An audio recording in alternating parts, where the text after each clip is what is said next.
Hello everybody. आज हम बात करेंगे लीगल एनवायरनमेंट के बारे में। ये कुछ ना कुछ थोड़ा रिलेटेड है जो कि हमने लास्ट टर्न पे अपना पॉलिटिकल एनवायरनमेंट के बारे में पढ़ा था। पॉलिटिकल एनवायरनमेंट क्या था? गवर्नमेंट की पॉलिसीज, पॉलिटिकल पार्टी की पॉलिसीज।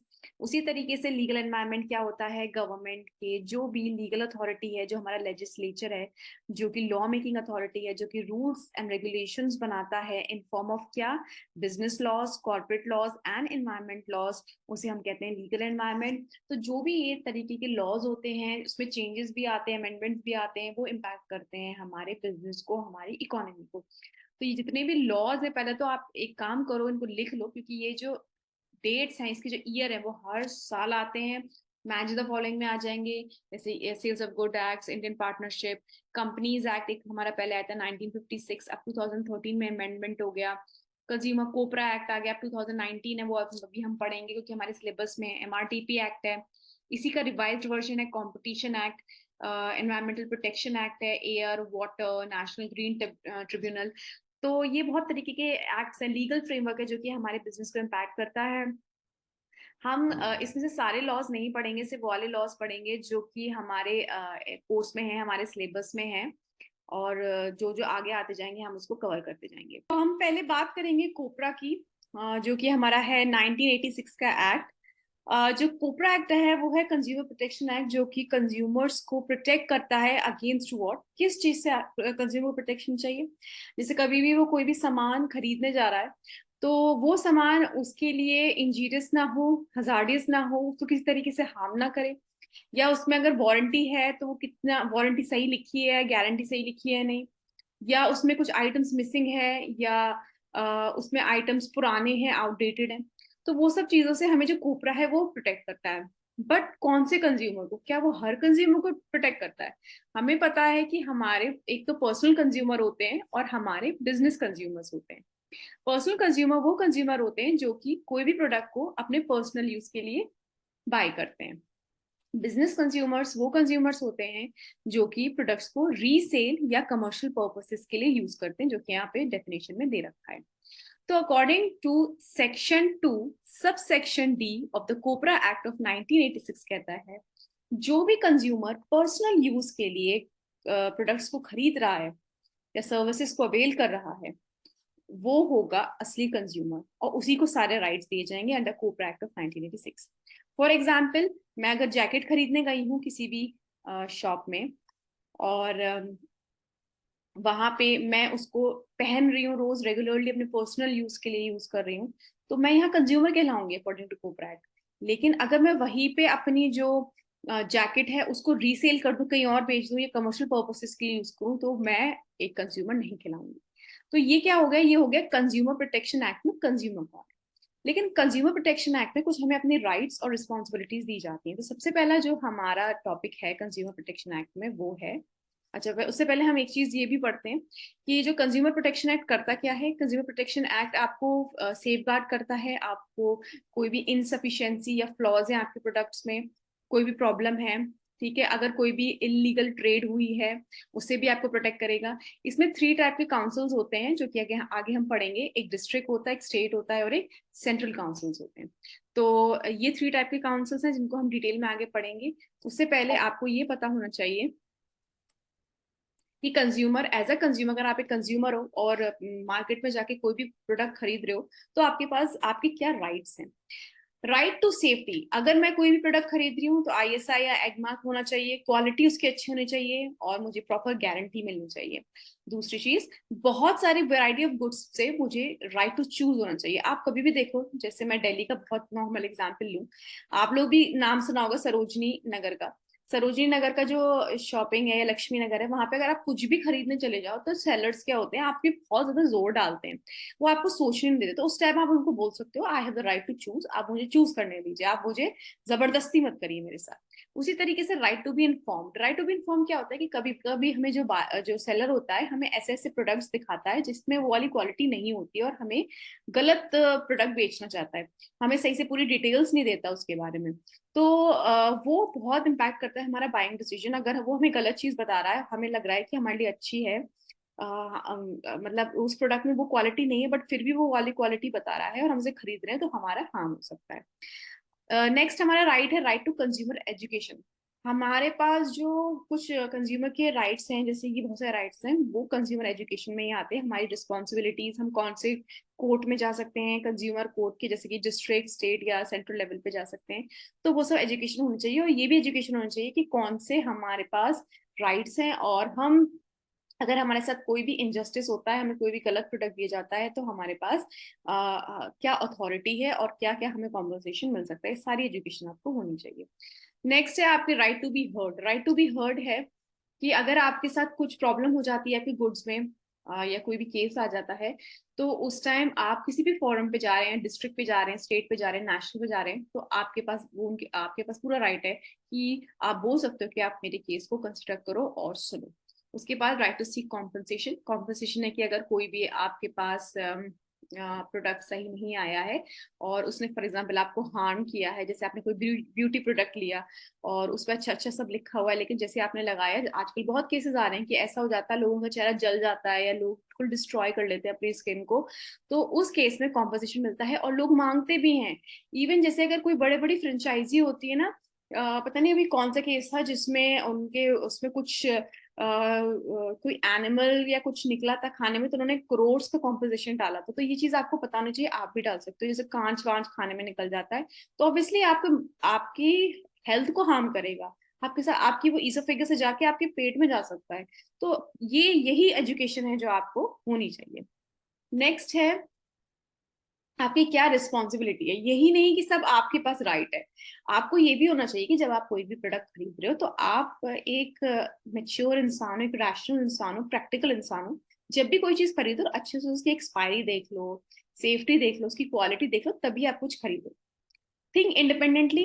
अगर कोई आपको चॉइसेस नहीं देने दे रहा है कि हाँ मुझे आप ये लो, आपके पास खुद की रिस्पॉन्सिबिलिटी है कि आपको पता है कि आप इंडिपेंडेंटली सोचो। अगर आपको कोई भी सेलर आके ये बोल रहा है कि ये अच्छा है, ये मत लो, तो आपको खुद को इतना होना चाहिए कि मैं मुझे जो चाहिए, जो मेरे दिमाग में है, वो मैं खरीदूं। उसके बाद स्पीक आउट। अगर आपको ये लग रहा है कि आपको कोई भी गलत तरीके से सामान देना चाह रहा है या इलीगल ट्रेड कर रहा है, तो आपको बोलने का पूरा पूरा आपकी रिस्पॉन्सिबिलिटी है, आपका वो अधिकार है। और दूसरी चीज, आपको पता होना चाहिए कि हाँ मुझे बोलना चाहिए गलत टाइम पे। ठीक है। Right to complain. अगर आपको ऐसा लगता है कि आप डिससेटिस्फाइड हैं अपने गुड्स एंड सर्विसेज में, अनफेयर मीन से आपको दिए गए हैं, तो आप कंप्लेन भी कर सकते हो। And right to be an ethical consumer, कि एक कंज्यूमर को फेयर होना चाहिए। कभी कभी लोग क्या करते हैं, अपने राइट्स का, रिस्पॉन्सिबिलिटी से गलत फायदा उठाते हैं। अगर आपको जेन्युइनली प्रोडक्ट खराब मिला है, तो ही आप जाएंगे कंज्यूमर कोर्ट पे, कोई भी फाइल करेंगे कंप्लेंट, अदरवाइज आप प्लीज ना जाएं। ठीक है, ये हो गया हमारा responsibilities of and rights of the consumer.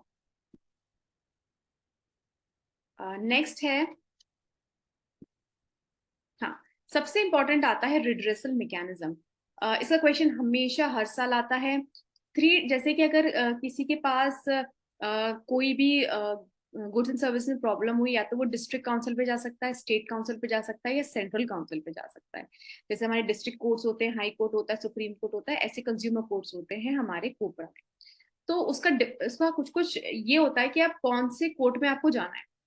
Section 11 कहता है of the COPRA act of 1986 कि अगर आपकी गुड्स की वैल्यू 20 लाख से कम है, तो आप डिस्ट्रिक्ट कंज्यूमर कोर्ट पे जाएंगे। ये 1986 के अकॉर्डिंग है। ये नंबर आप ये मत सोचना कि मैं आपको गलत बता रही हूँ। 1986 के अकॉर्डिंग 20 लाख है। अब कितना है? 1 करोड़ से कम। अगर 1 करोड़ से कम है, तो आप डिस्ट्रिक्ट कोर्ट में जाओगे। 1986 का पूछ लेते हैं, इसलिए मैंने यहाँ लिख दिया, पहले कितना था? 20 लाख। और जो कोपरा एक्ट ऑफ 2019 है, उसके अकॉर्डिंग क्या है? 1 करोड़ से कम। उसके साथ साथ जो डिस्ट्रिक्ट फोरम है, अब इसको जज कौन करेगा? आप केस लेके गए तो कौन इसको जज करेगा? जज होंगे, एक होंगे इसमें प्रेसिडेंट, जो कि डिस्ट्रिक्ट कोर्ट के जज होंगे। दो लोग होंगे जिनके पास बैचलर डिग्री होनी चाहिए फ्रॉम रिकॉग्नाइज्ड यूनिवर्सिटी, जिसमें एक वुमेन होनी चाहिए। और ईच एंड एवरी मेंबर जो डिस्ट्रिक्ट फोरम का होगा, या तो वो ऑफिस ईयर्स 5 साल के लिए लेगा, या 65 ईयर्स अगर उसका रिटायरमेंट पहले हो जाता है, तो वो पहले छोड़ देगा। तो ये हो गया आपका डिस्ट्रिक्ट काउंसिल। नेक्स्ट हमारा आता है स्टेट काउंसिल। स्टेट काउंसिल में क्या होता है कि यहाँ पे फिर एक चीज आई है। यहाँ पे अगर सेक्शन 17 ऑफ द एक्ट कहता है कि 20 लाख से 1 करोड़ के बीच में अगर आपका गुड्स का वैल्यू है, तो आप स्टेट कंज्यूमर कोर्ट पे जाओगे। लेकिन ये 1986 का है। कोपरा एक्ट ऑफ 2019 के अकॉर्डिंग क्या है? 1 करोड़ से अगर 10 करोड़ के बीच में आपका गुड्स एंड सर्विसेज का वैल्यू है तो आप स्टेट में जाओगे। तो आप ये दोनों अमाउंट को ध्यान रखना। अच्छा, स्टेट कमीशन में कौन होगा? स्टेट कमीशन का जो प्रेसिडेंट होगा वो होगा हाई कोर्ट का जज क्वालिफाई होना चाहिए, 2 मेंबर होने चाहिए जिनके पास बैचलर्स डिग्री होनी चाहिए, उनमें से 1 वुमेन होनी चाहिए। सब उसमें भी ये था, उसमें भी मैंने मेंशन नहीं किया, बट सारे के सारे लोगों के पास ability, integrity and adequate knowledge होनी चाहिए अपने फील्ड में। और वहां पे टर्म था 5 and 65, यहाँ पे है 5 या 67, जो पहले आ जाए उसमें वो रिटायर हो जाएंगे। तो this was about your state consumer redressal. Next है national consumer. Section 21 of the COPRA act of, ये हम 1986 के बारे में पढ़ रहे हैं। ये कहता है कि 1 करोड़ से ज्यादा है तो नेशनल कंज्यूमर में जाओ। लेकिन अभी जो हमारा 2019 का एक्ट आया उसके अकॉर्डिंग 10 करोड़ से ज्यादा का है तो आप national consumer disputes redressal forum पे जाएंगे। यहाँ जो प्रेसिडेंट होगा ऑफ द कमीशन और 4 मेंबर्स होंगे, जिसमें कि एक एटलीस्ट 1 शुड बी वुमेन। ठीक है, और सारे सारे क्वालिफाई होने चाहिए इन द नेशनल कमीशन, यहाँ पे नेशनल कमीशन के लोग होने चाहिए। उसके बाद उनकी एज 35 से कम नहीं हो, बैचलर डिग्री हो। और वहां पे क्या था, हमारा इसमें था डिस्ट्रिक्ट काउंसिल में 5 इयर्स और 65, स्टेट में था 5 और 67, और इसमें है 5 और 70। तो ये हम जितना भी पढ़ रहे हैं 1986 का रिड्रेसल मैकेनिज्म पढ़ रहे हैं। ठीक है, तो अभी हम 2019 के बारे में पढ़ेंगे क्योंकि उसका भी क्वेश्चन आता है और आपको पता होना चाहिए कि अमेंडमेंट क्या हुआ है। तो सबसे इंपॉर्टेंट आता है वो हमारा कोपरा एक्ट, के सबसे ज्यादा क्वेश्चंस बनते हैं ऑफ 2019। देखिए इसमें कुछ कुछ चीजें आई हैं, तो तीन वो बहुत अच्छे से मैं बताऊंगी, आपको समझ में आ जाएगा। सबसे पहली जो इसमें चीज आई है, आपको 3 वर्ड्स को याद रखना है। इन्होंने डेफिनेशन में डिफेक्टिव गुड्स, डेफिशिएंट सर्विसेज और अनफेयर ट्रेड प्रैक्टिसेस पे मेजरली फोकस किया है, जो कि पहले हमारे 1986 में फोकस नहीं था। ये पहला पॉइंट हो गया, ये लिख लो आप। सेकेंड, अब ज्यादातर कंज्यूमर क्या है, डिजिटल ऑनलाइन कंज्यूमर्स है। आपने अभी अमेजोन की सेल आई होगी, सबने मुझे लगता है परचेजिंग करी है, हर किसी ने सामान खरीदा है। तो आजकल लोग ज्यादातर शॉप पे नहीं जाते हैं, सब ऑनलाइन खरीदते हैं। सब्जी भी हो गई, घर का सामान भी हो गया, कोई नहीं जाता। आजकल जो डिपार्टमेंटल स्टोर है वो बंद होते जा रहे हैं, खाली हो गए, सब ऑनलाइन खरीद रहे हैं डिस्काउंट पे, और ईज है, घर पे सामान आ रहा है। तो कोबरा को लगा भाई सबसे पहले हमें अपने ई कॉमर्स ट्रांजेक्शन और ऑनलाइन कंज्यूमर्स को टैकल करना है, उनके लिए लॉस बनाने हैं। तो उन्होंने डिजिटल कंज्यूमर्स का इसमें इस वाले जो अमेंडमेंट है 2019 में इसको ऐड किया। दूसरी बहुत इंपॉर्टेंट चीज CCPA, जो कि है consumer central consumer protection authority. ये हमारा 1986 में नहीं है, ये एक हमारी इन्वेस्टिगेशन एजेंसी है।